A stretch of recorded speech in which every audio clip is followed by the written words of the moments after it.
Everyone at that table had been told the same thing about the Duke of Ravensmoor, and they had all been told it kindly, and it had been true for 9 years.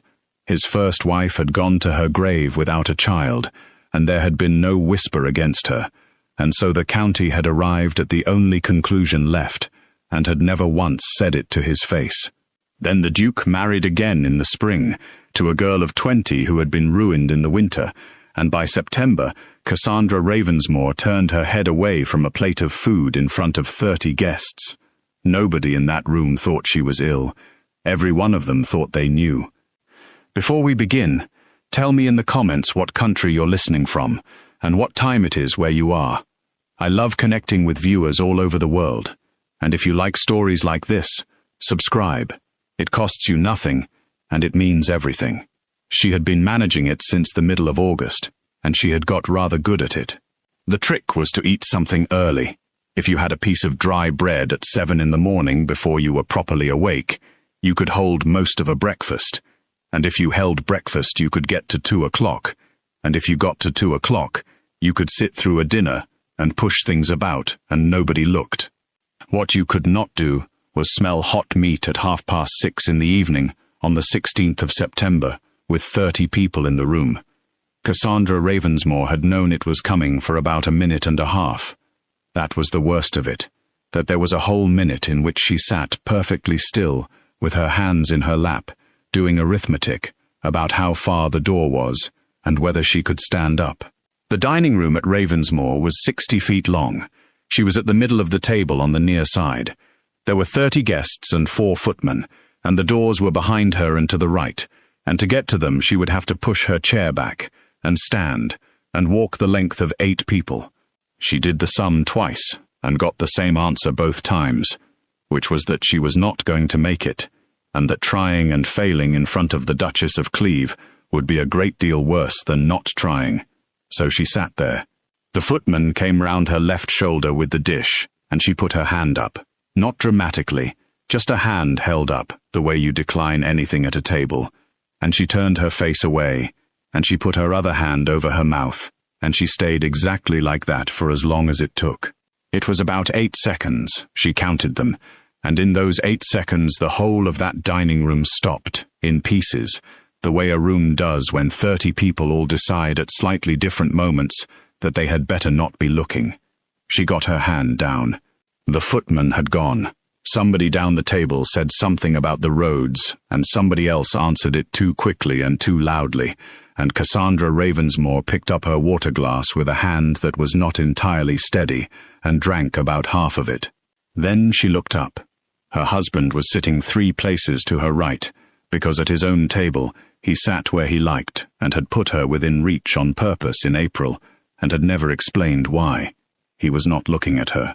He was looking at the Duchess of Cleve, who was seated opposite and slightly down, and who had her napkin at her mouth, and her eyes on Cassandra, and an expression of such perfect, warm, unmistakable pity that Cassandra Ravensmoor understood in that moment exactly what the next 6 months of her life were going to be. The Duke of Ravensmoor put down his knife. "Elizabeth," he said across the table in an ordinary voice, "you are staring at my wife." The Duchess of Cleve went a slow, deep, unbecoming red. "I am sure you have been staring at her for about half a minute, and so has everybody at this end of the table, and I should be obliged if you would all stop." He said it without heat and without raising his voice at all, which was somehow 4 times worse than shouting. "She has been unwell since August. My physician has been to her twice. It is not interesting, and it is not a mystery, and I would rather the whole of it were dull." Nobody said anything. "Cassandra," he said, turning his head. "Go up if you want to." "I do not want to." "No," said the Duke of Ravensmoor. "I did not think you would. Then eat nothing and drink that, and I shall be extremely tedious about the drainage until they have all forgotten it." He was tedious about the drainage for about 20 minutes, and it very nearly worked. Cassandra sat through the whole of it with her water glass and her hands in her lap, and did not eat one thing, and by the time the cloth was drawn there were conversations going at both ends of the table, and a man near the bottom was laughing at something, and she thought, She actually let herself think, for about a quarter of an hour, that it might pass. It did not pass. She knew it had not passed when the ladies rose, because the Duchess of Cleve came round the table and took her hand and pressed it. That was all. She did not say a word. A woman of 50 took the hand of a girl of 20 in front of 14 other women and pressed it and looked into her face with enormous kindness, and Cassandra Ravensmoor understood that she had just been told something and that there was nothing whatever she could do about it. She got through the drawing room. She did not remember afterwards how. At about 10:30 she went up, and her maid undressed her and said nothing, which was in itself an answer, and Cassandra sat on the edge of the bed for some time after she had gone. Then she got up and went and stood in front of the long glass, and looked at herself sideways in her shift, for the first time since the beginning of the month. She was 20 years old, and she was 4 months gone, and until that evening, she had genuinely believed that nobody could see it. The house had been full for 3 days, and there were 4 more to come. That was the arrangement. The September party at Ravensmoor had been happening every year since the old Duke's day, and there were about 30 people in it, and her husband had asked her in June whether she wanted it stopped, and she had said no, because a woman in her position who cancels a party has admitted something. She had been quite proud of that answer in June. She thought about it in the glass on the 16th of September, and could have put her fist through the wall. He came to her sitting room at midnight and knocked, which he always did. That was one of about a dozen things about her husband that Cassandra had not expected, and had never entirely got used to. He was 42. He had married her in April in a ceremony that had taken 19 minutes, and had been attended by 9 people, and he had said to her on the 3rd day, in the estate room, in a perfectly level voice, that she was under no obligation of any kind, that she did not choose, and that this would not alter. It had altered in June, and it had altered because she had gone to him. "May I come in?" Yes. He came in, and did not sit down. He was still dressed, and he looked as though he had been standing somewhere for an hour, which he had. "Elizabeth Cleve leaves on Friday," he said, "and I have thought about sending her tomorrow, and I am not going to. And I want to tell you why, before you hear about it from anybody else. Because sending her would say it. Because sending her would say it." He agreed. "She has done nothing that anybody could put a name to. She took your hand in a drawing room. If I put a duchess out of my house at 9 o'clock tomorrow morning over a pressed hand, then by Sunday there will be a version of this in which I am a man protecting something." Cassandra Ravensmoor sat with her hands in her lap. "Nathaniel," she said, "say the rest of it." He looked at the fire for a moment. "I have been in that dining room for 3 days, he said, "and I have watched a good many people work it out, and I have understood since the 17th of August that this was going to happen, and I have had a month to prepare something to say to you, and I have not prepared anything at all." "Then say it badly. They are not going to believe it is mine," said the Duke of Ravensmoor. The room was very quiet. "I know," said Cassandra. "I do not think you do.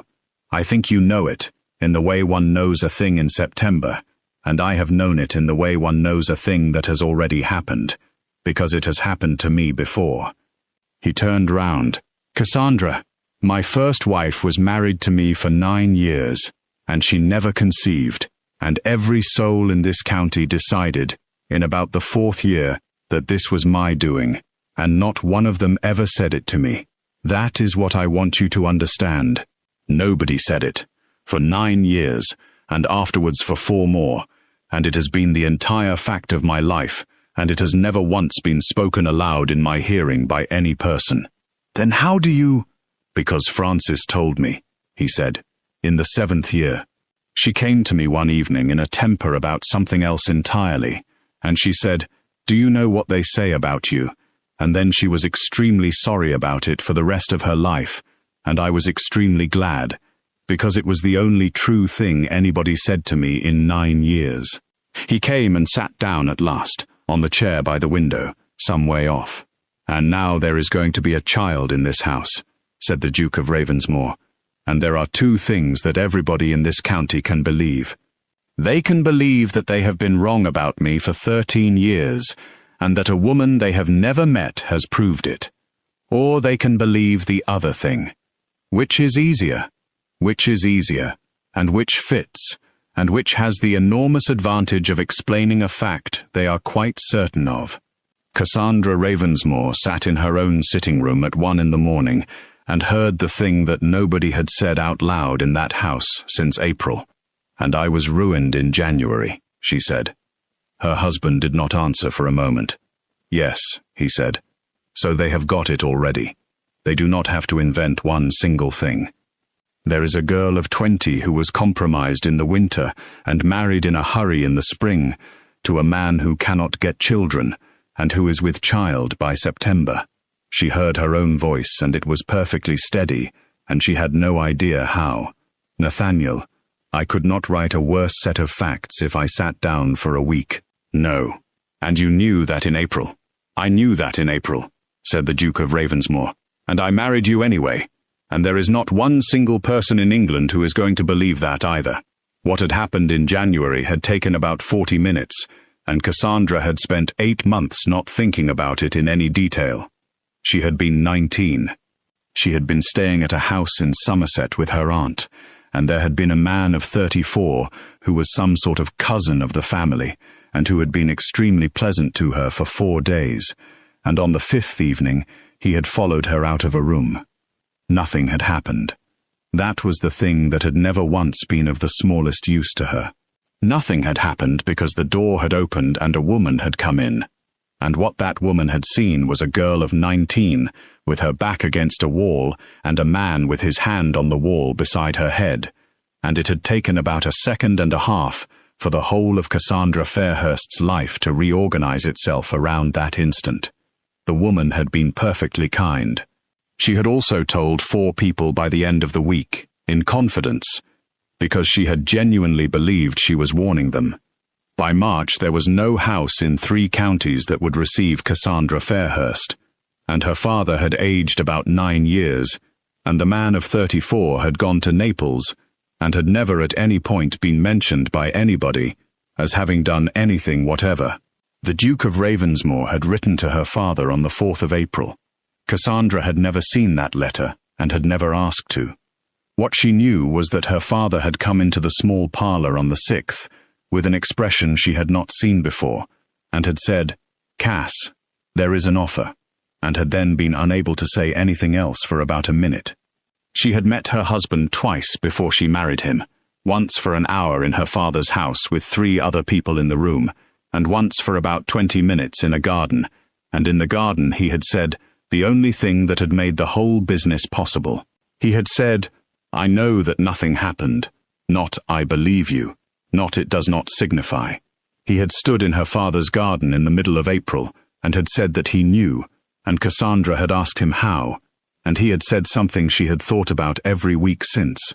"Because I have spent 13 years being certain of a thing about myself that everybody who has ever met me believes the opposite of," he had said, "and I have never once been able to prove it, and I have found that it teaches you a great deal about what a room full of people knows." The party ended on the Friday, and the county had the whole of it by the following Wednesday. Nobody said anything. That was the shape of it, and Cassandra learned in about a fortnight that this was the entire method. Nothing was ever said, and everything was arranged so that it did not have to be. The Duchess of Cleve wrote a charming letter of thanks that mentioned Cassandra's health twice. 4 families who had accepted for October wrote in the last week of September with reasons. The rector's wife, who had called every second Tuesday since April, began calling every 4th, and was warmer than she had ever been. And in the middle of October, a woman Cassandra had never met stopped her in the village and told her, with tears in her eyes and complete sincerity, that she was praying for her. Cassandra Ravensmoor came home from that and sat in the morning room for a long time and did not cry. What she felt, and it took her about a week to be able to name it, and when she named it she found it did not go away, was not shame and was not grief. It was a very cold, very clear, entirely unfamiliar anger, and she had never in her 20 years had one before, and did not have the least idea what to do with it. Her husband found her at about 4 in the afternoon. "Cassandra, I am perfectly all right. You have been sitting in the dark for an hour and a half," said the Duke of Ravensmoor, "and I have been standing in that doorway for a minute of it, and I am not going to ask you what is wrong, because I know what is wrong. I am going to ask you something else." "Ask it. What do you want to do?"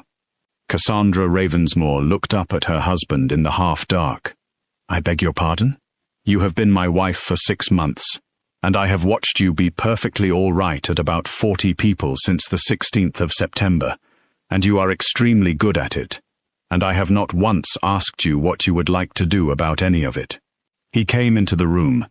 "So I am asking, and I want you to understand before you answer, that I am not offering to fix it, because I cannot. 13 years, Cassandra. I have tried everything a man can try, and the only thing that has ever worked is silence, and silence has cost me every friend I had by about 1821. Cassandra sat forward. "Then it does not work," she said. "It does not work. It merely takes longer to fail. Nathaniel." She stood up. "May I say a thing I have been thinking for about a week, and will you let me get to the end of it?" "Yes. Everybody in this county is being kind to me," said Cassandra Ravensmoor. "That is what is happening. Not one person has cut me, and not one person has said one word, and the rector's wife has never been warmer in her life, and a woman I do not know stopped me in the village on Tuesday and said she was praying for me, and she meant it. And I have worked out this week what is underneath it, and it is this. They are all being kind because they think I have done something and got away with it. That is what the kindness is. It is not sympathy. It is what people do when they have decided a young woman is in a great deal of trouble that she brought on herself, and that she is frightened, and that she is going to be found out eventually, and being kind to her in the meantime costs them nothing, and makes them feel a great deal better about knowing. She was breathing hard, and she did not care. And I have been perfectly all right at every single one of them for a month, Nathaniel, and being perfectly all right is exactly what they expect. A woman with nothing to hide and a woman with everything to hide behave in precisely the same way in a drawing room, and I have been doing the second one, and calling it dignity. The Duke of Ravensmoor stood in the middle of that room, and did not say anything for some time. "What do you want to do?" he said again. "I do not know," said Cassandra. "That is the honest answer, and I am not going to give you a better one to be comfortable. I have got no idea. I am 20 years old, and I have been in this county for 6 months, and I do not know one single person in it